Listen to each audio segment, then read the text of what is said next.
What's up, squashers? Welcome back to Squash Tech. Today we have some epic, badass, awesome, sick news because the Marvel Snap devs dropped a surprise update video along with this really well put together article with all kinds of information on what's coming in the next patch, which most likely I am predicting it will be out next Tuesday.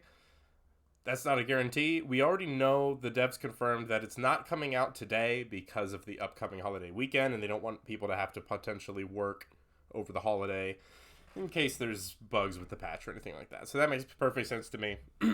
But it is awesome to have this information so we know for sure what's coming very soon. So let's go ahead and review this article and talk about the patch, and I will kind of review the cards and give some insight onto what you might want to spend your collector tokens on.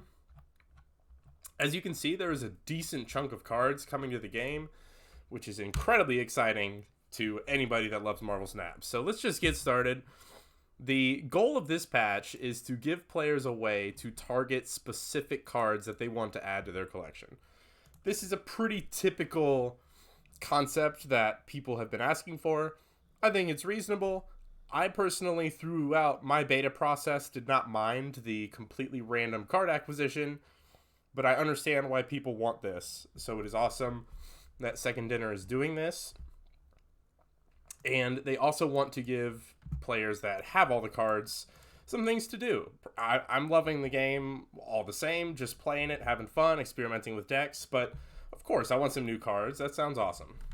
So the way that they are solving these concerns is by implementing this collector's token currency that you will start obtaining level 500 on the collection level track. So that is, you've finished Series 1 and Series 2. I'm trying to use the terminology that they say they like, which is series instead of pool. So at level 500, you finish Series 2, you're just starting Series 3, you're getting into the thick of the game, and you're going to start getting these tokens, which is going to be awesome. And they also confirmed that as soon as you hit CL 500, you will get 3,000 tokens. That's somewhere in here. Yep, for players currently under 500, you get 3,000 when you unlock the token shop at collection level 500. So that's awesome because it is a decent chunk of cards. We'll kind of go over the conversion rate here soon, but you can see you can get 3 Series 3 cards with those 3,000 tokens or a single Series 4 card. The token shop, it'll just be on the shop tab. It looked like it was kind of like below the variants or something, and it will look like this.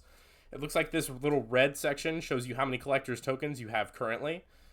This purple section shows you the cost of the card that we're looking at. Since Cerebro is a pool 3 card. Dang, I said pool. That's going to take some time. Anyway, it costs 1,000 tokens, as you can see. And something that's really interesting, the card that is available in the token shop, there will only be one card at a time, but it'll rotate every 8 hours. And if you see a card that you really want, but you don't have the tokens yet, you can pin it with this little button here, and it will not rotate until you either buy it or unpin it, which I think is a really interesting way to mitigate the feeling of loss if a card comes up that you want, but you just haven't gotten the tokens yet. So that's a pretty cool little feature. So how can you get collector's tokens? It sounds like it's pretty much just going to be replacing boosters in the collector's caches and reserves. And they don't mention any other method of acquiring them. I wouldn't be surprised if they get added to season passes, or maybe there's some way to purchase them in the shop with gold or money. That seems like just a logical way to add some additional monetization into the game that players can choose to interact with if they want. It's something that I would definitely consider personally, just because as someone who not only loves the game, but is also trying to create content for it, having as many cards as possible is beneficial to me for many reasons. And it says here as well that if you have all of the pool 3 cards, you get an additional 22% chance to get 400 tokens in a poll instead of just 100. So it looks like it'll take a little while to save up big chunks of tokens, but that's kind of what they're going for intentionally, I think. I don't think they want you to just be able to buy every card that pops up into the token shop. They want you to kind of pick and choose what cards work with my playstyle, what cards look cool to me, go from there.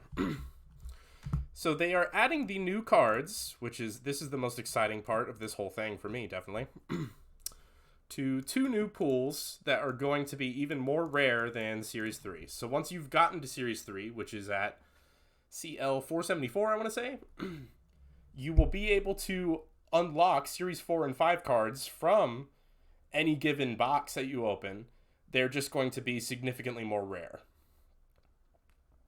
And they say specifically that Series 4 cards are 10 times more rare than Series 3, and Series 5 cards are 10 times more rare than Series 4. So we're looking at, they want these to be like you don't see them that often, which I think is pretty interesting. I've never really played a digital card game where there are cards that are intentionally made extremely rare, and I actually think it's kind of cool. But, like we've been saying, you can spend collector's tokens to get your Series 4 or 5 cards. They're just going to be at a slightly more expensive rate.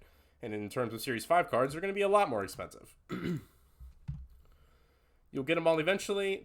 This is important because they're saying that there are cards that will be moved down in series, which will make them both more common to get from boxes and cheaper to buy with the collector's tokens. I have a feeling, and this isn't confirmed, that there are going to be a handful of cards that are just always Series 5. In particular, I am expecting Galactus and Thanos specifically to just always be Series 5. They're like some big top dog villain guys, and it just kind of makes sense for them to always stay in that category, I think. Other than that, though, a lot of the cards say there's a Series 5 card that you really want, but that's just a lot of tokens. If you just wait, it's a pretty good chance it's going to cut in half the price in terms of tokens at some point soon down the line. They're saying even that they want cards to take months, not years, to move down series, which sounds really good. You know, you don't have to wait a super long time if you really, really want, like, Valkyrie or something. You know, they said in Series 5, Valkyrie is one of them, Super Skrull, Shuri, Bast. And we'll look at those in a little bit more detail right now, in fact. So, here are the Series 4 cards. There are a couple of these that showed up in my video where I showed off the most powerful upcoming cards. Actually, let me adjust this so that you can see the power of the card alongside the effect. I have to doing adjustments mid-video. The text is very small. Why you gotta do us like this, secondary? Anyways, She-Hulk is a 6/10, and she costs 1 less for each unspent energy last turn. I talked about this in my video about the upcoming cards. The most powerful application for this is definitely going to be in decks that run Wave, because you'll play Wave on turn 5. You'll float 2 mana, which means that Wave will make this cost 4, but then the 2 mana that you floated will drop it even lower to make it cost 2. It will work like this, exactly like how it works with Death. We already know how this interaction works, and so the goal will be to play this alongside another card on turn 6 after you've played Wave, whereas your opponent most likely can only play 1 card. So that's a good way to swing the board on turn 6, pick up some surprise wins. I think She-Hulk is pretty powerful. If you're a person who has Wave, you like that playstyle, this is definitely one to consider with your tokens. Titania here. She's a 1/5. When any card is played at this location, this card switches sides. I don't really know how you use this. You can really try to... I don't know. This card looks weak to me. I don't want to put this in my decks. So don't spend 3,000 tokens on this unless it turns out that this is actually insane somehow. I'm not sure how that'll be the case. Luke Cage, he's a 2/1 ongoing. Your cards can't have their power reduced. This is kind of cool. You can do like hazmat stuff with it. But for the most part, this looks very situational and niche to me. He does say ongoing, so maybe that means there's some sort of spectrum thing going on for him, but I'm not too sure about this card as a whole. Absorbing Man, on the other hand, he did make my video. He's a 4/3 on reveal. If the last card you played has an on reveal ability, this card copies it. That's really powerful, and he's going to be a good versatile option that buffs a lot of your on reveal decks, I think. So he's going to be pretty good. I'd be very surprised if this card does not get there in some capacity. There's just too many synergies in the game that this can work with. Maria Hill is a 2/3 on reveal. Add a random 1-cost card to your hand. That's okay. But is it better than Sentinel? I don't know. It might see play in some sort of like Devil Dino Quinjet thing, but it won't be a superstar. There's no way you want to spend 3,000 collector tokens on this card. Just if you get it in a box someday, maybe she's all right. Pretty much the same deal here with Agent Coulson. He's 3/4 on reveal. Add a random 4 cost and 5 cost to your hand. That's maybe a little bit better because 4 cost and 5 cost has a lot more situational cards. Like you could get a clutch, tech option. Like maybe this pulls a Shang-Chi for you or something. And it's adding 2 cards to your hand, so it's solid with Collector and it's solid with Dino. I actually think this is a better version of Nick Fury for those kinds of decks, and 3/4 is a reasonable playable stat line. So this card looks better than Maria Hill to me, and might see some play, but I would not spend 3,000 tokens on this again. Your collector's tokens are going to be a precious resource, and you want to use those on cards that either like really glue a deck together or create a brand new deck themselves, and I just don't see it with this. Same here again with Helicarrier. It's a 6/10. You never want to play that from your hand. That's just not good enough. When you discard this from your hand, replace it with 3 random cards.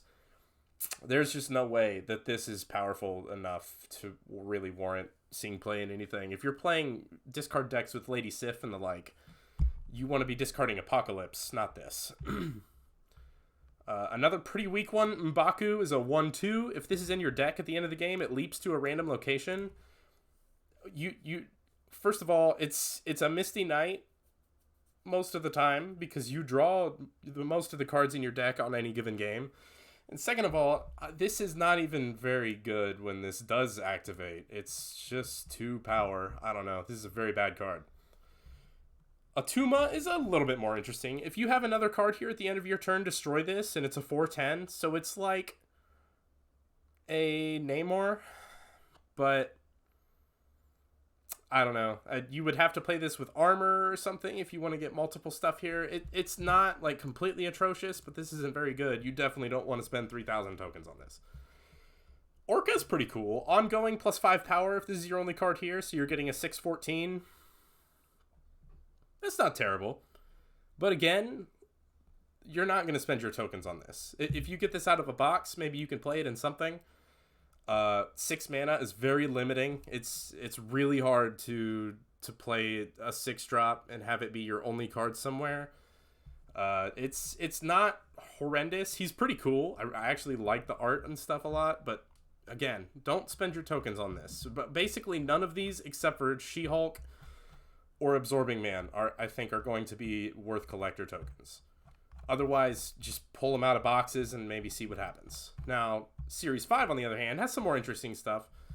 I've had some debates on Galactus and how powerful it'll be. He's a 6/3 on reveal. If this is your only card here, destroy all other locations, which includes all of the cards at that location.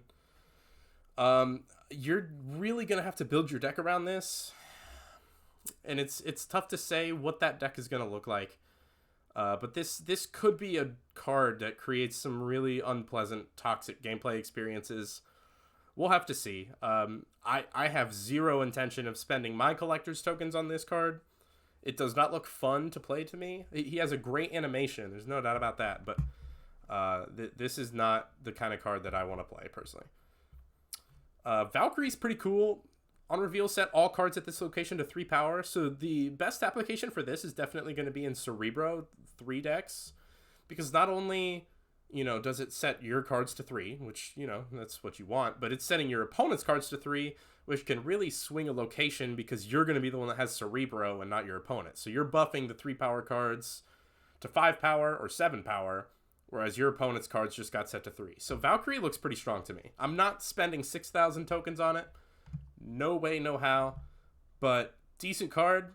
Maybe she'll go down to Series 4 someday, and I'll be more interested in that kind of conversion. Super Scroll is a 4/2 ongoing. It has the ongoing effects of all enemy cards. That's just going to be too situational and niche.